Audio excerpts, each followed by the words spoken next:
Hello friends, Lucifer രാവിലെ 7 മണിക്കുള്ള ഷോയാണ് ഞാൻ കണ്ടത്. ആദ്യമേ പറയാം, ഒരു എൻ്റർടൈനർ എന്നുള്ള രീതിയിൽ ചിത്രം സൂപ്പറാണ്. മോഹൻലാലിനെ അദ്ദേഹത്തിൻ്റെ ഭൂരിഭാഗം ആരാധകരും എങ്ങനെയാണോ സ്ക്രീനിൽ കാണാൻ ആഗ്രഹിക്കുന്നത് അത് തന്നെയാണ് ലൂസിഫർ. മോഹൻലാലിൻ്റെ വലിയ ആരാധകനായ, അദ്ദേഹത്തിൻ്റെ സിനിമകൾ കൃത്യമായി ഫോളോ ചെയ്യുന്ന ഒരാൾക്ക് മാത്രമേ ഇങ്ങനെ ഒരു സിനിമ ചെയ്യാനാകൂ. കാർത്തിക് സുബ്ബരാജ് എന്ന രജനി ഫാൻബോയ് രജനീകാന്തിന് ട്രിബ്യൂട്ടായി പേട്ട എന്ന സിനിമ ചെയ്തതുപോലെ പൃഥ്വിരാജ് എന്ന മോഹൻലാൽ ഫാൻബോയ് മോഹൻലാലിന് ട്രിബ്യൂട്ടായി ലൂസിഫർ എന്ന ചലച്ചിത്രം ചെയ്തിരിക്കുന്നു എന്ന് തന്നെ വിലയിരുത്താം. 3 മണിക്കൂറോളം ദൈർഘ്യമുള്ള സിനിമ ഒരു നിമിഷം പോലും നമ്മളെ ബോറടിപ്പിക്കില്ല. മാത്രമല്ല, ഒരു മാസ് എൻ്റർടൈനർ എന്നുള്ള രീതിയിൽ മികച്ച സസ്പെൻസ് നിലനിർത്താനും ക്ലൈമാക്സിൽ ആരും പ്രതീക്ഷിക്കാത്തൊരു ട്വിസ്റ്റ് കൊണ്ടുവന്ന് പുതിയൊരു തലത്തിലേക്ക് സിനിമയെ ഉയർത്താനും പൃഥ്വിരാജ് എന്ന സംവിധായകന് സാധിച്ചിട്ടുണ്ട്. മോഹൻലാലിൻ്റെ ഇന്ന് വരെയുള്ള സിനിമകളിൽ അദ്ദേഹത്തിൻ്റെ ഏറ്റവും സ്റ്റൈലിഷായ ലുക്ക് കാണണമെന്നുണ്ടെങ്കിൽ ലൂസിഫറിലെ അവസാന രംഗം കണ്ടാൽ മതി. സ്റ്റഡിയായിരിക്കുന്ന ക്യാമറ കണ്ണിലേക്ക് ഇടതു നിന്നും സ്ലോ മോഷനിൽ കയറി വരുന്ന മോഹൻലാൽ. ആ സീനിൽ അദ്ദേഹത്തിൻ്റെ മുഖം കണ്ടാൽ ആരും അറിയാതെ ഒന്ന് കൈയടിച്ചു പോകും. അപ്പോൾ ഒരു എൻ്റർടൈനർ എന്നുള്ള രീതിയിലും പിരിമുറുക്കം സമ്മാനിക്കുന്ന കഥാ പശ്ചാത്തലമുള്ള ഒരു മാസ് മൂവി എന്നുള്ള രീതിയിലും തീർച്ചയായും പോസിറ്റീവ് റിവ്യൂ ആണ് ലൂസിഫറിനെ കുറിച്ച് പറയാനുള്ളത്. മാത്രമല്ല, മുരളി ഗോപി എന്ന തിരക്കഥാകൃത്തിൻ്റെ തിരക്കഥകളിൽ പതിവുള്ള പതിഞ്ഞ താളത്തെ മറികടക്കാനും ലൂസിഫറിനായി എന്നുള്ളിടത്താണ് അതിൻ്റെ ഏറ്റവും പോസിറ്റീവായ എലമെൻറ്റും ജനപ്രിയമായ എലമെൻറ്റ് വർക്കാവുന്നത്. തീർച്ചയായും സംവിധായകൻ, ഒരു പുതുമുഖ സംവിധായകൻ എന്നുള്ള രീതിയിൽ പൃഥ്വിരാജ് പല സ്ഥലത്തും നമ്മളെ അത്ഭുതപ്പെടുത്തുന്നുണ്ട്. ലൂസിഫർ എന്ന മിത്ത്, സ്വർഗത്തിൽ നിന്നും പുറത്താക്കപ്പെട്ട ആ ഏഞ്ചൽ, ആശ്രയിക്കുന്നവനും വിശ്വസിക്കുന്നവനും ദൈവതുല്യനായ രക്ഷകനായി നിൽക്കുമ്പോൾ തന്നെ തൻ്റെ ആശ്രിതർക്ക് നേരെ വരുന്ന അത്യാഹിതങ്ങളെ മുഴുവൻ ക്യാപിറ്റൽ പണിഷ്മെന്റ് കൊണ്ട് പ്രതിരോധിക്കുന്നവനുമാണ് ലൂസിഫർ. ഇത്തരമൊരു പ്രസ്താവനയാണ് ലൂസിഫർ എന്ന ചലച്ചിത്രത്തിന് ഏറ്റവും അനുയോജ്യം. കലങ്ങിമറിഞ്ഞ് കലുഷിതമായ കേരള രാഷ്ട്രീയവും പണവും അധികാരവും നിയന്ത്രിക്കുന്ന രാഷ്ട്രീയത്തിൻ്റെ ഭയപ്പെടുത്തുന്ന മാഫിയാവൽക്കരണവുമൊക്കെയാണ് ലൂസിഫർ എന്ന ചലച്ചിത്രത്തിൽ നമ്മൾ കാണുന്നത്.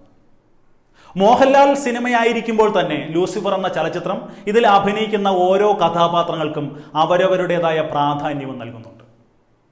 ടോവിനോ തോമസും പൃഥ്വിരാജും ഒക്കെ പ്രേക്ഷകരുടെ കയ്യടി നേടാൻ പ്രാപ്തമായ കഥാപാത്രങ്ങളെ തന്നെയാണ് സിനിമയിൽ അവതരിപ്പിച്ചിരിക്കുന്നത്. വിവേക് ഒബ്രോയ്, മഞ്ജു വാര്യർ തുടങ്ങിയവരുടെ അഭിനയ മികവും ശ്രദ്ധേയമാണ്. ഈ സിനിമയിൽ മറ്റൊരു സവിശേഷതയായി എനിക്ക് അനുഭവപ്പെട്ടത് ഫൈറ്റ് സീനുകളാണ്.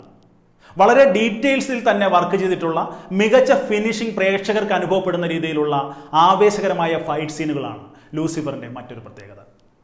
മോഹൻലാൽ അവതരിപ്പിക്കുന്ന സ്റ്റീഫൻ നെടുമ്പള്ളി എന്ന കഥാപാത്രത്തിൻ്റെ സവിശേഷതയും അതിൻ്റെ നിഗൂഢതയും മൾട്ടി ലെയറുകളായി അനുഭവപ്പെടുന്ന പശ്ചാത്തലവുമൊക്കെ വളരെ ആവേശകരമായ രീതിയിൽ തന്നെയാണ് പ്രേക്ഷകർക്ക് അനുഭവപ്പെടുന്നത്. മറ്റൊരു സവിശേഷത സിനിമയിൽ അനുഭവപ്പെടുന്നത് കഥാപാത്രങ്ങൾ തമ്മിലുള്ള ബന്ധമാണ്. കഥാപാത്രങ്ങളും സ്റ്റീഫനും തമ്മിലുള്ള ബന്ധം ശ്രദ്ധേയമാണ്. സ്റ്റീഫനും പ്രിയദർശിനി രാംദാസും തമ്മിലുള്ള ബന്ധം, സ്റ്റീഫനും PK രാംദാസും തമ്മിലുള്ള ബന്ധം, സ്റ്റീഫനും ജിതിൻ രാംദാസും തമ്മിലുള്ള ബന്ധം, സ്റ്റീഫനും ഫാദർ നെടുമ്പള്ളിയും തമ്മിലുള്ള ബന്ധം, സ്റ്റീഫനും സെയ്ദ് മസൂദും തമ്മിലുള്ള ബന്ധം, സ്റ്റീഫനും മുത്തുവും തമ്മിലുള്ള ബന്ധം, ഇങ്ങനെ മൾട്ടി ലെയറുകളായി അനുഭവപ്പെടുന്ന വിവിധ പശ്ചാത്തലങ്ങളിൽ സ്റ്റീഫനുമായി ബന്ധപ്പെടുന്ന കഥാപാത്രങ്ങളുമായിട്ടുള്ള ബന്ധം വളരെ തന്മയത്തോടു കൂടി തന്നെ, വളരെ ബ്രില്യൻ്റായി തന്നെ സിനിമയിൽ അവതരിപ്പിച്ചിട്ടുണ്ട്. നടൻ മുരുകൻ അവതരിപ്പിക്കുന്ന മുത്തു എന്ന കഥാപാത്രവും മോഹൻലാലിൻ്റെ സ്റ്റീഫൻ നെടുമ്പള്ളിയും തമ്മിലുള്ള നിശബ്ദമായൊരു കമ്മ്യൂണിക്കേഷൻ നിർണായകമായ പല രംഗങ്ങളിൽ നമുക്ക് കാണാനാണ്. വളരെ ബ്രില്യൻ്റായാണ് ഇത് സിനിമയിൽ അവതരിപ്പിച്ചിരിക്കുന്നത്. മനോഹരമായ ഛായാഗ്രഹണമാണ് ചിത്രത്തിൻ്റെ മറ്റൊരു സവിശേഷത. സുജിത് വാസുദേവാണ് സിനിമയ്ക്ക് ക്യാമറ ചലിപ്പിച്ചിരിക്കുന്നത്. ശ്രദ്ധേയമായ പശ്ചാത്തല സംഗീതമാണ് എടുത്തു പറയേണ്ട മറ്റൊരു ഘടകം. ദീപക് ദേവാണ് ലൂസിഫറിന് സംഗീതം പകർന്നിരിക്കുന്നത്. മുരളി ഗോപിയുടെ തിരക്കഥയും നന്നായിട്ടുണ്ട്.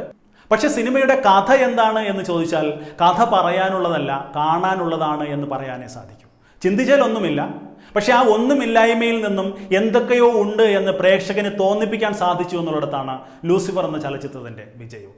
അതുകൊണ്ട് തന്നെ ലൂസിഫർ എന്ന സിനിമ പൃഥ്വിരാജ് എന്ന സംവിധായകൻ്റെ സിനിമയാണ്.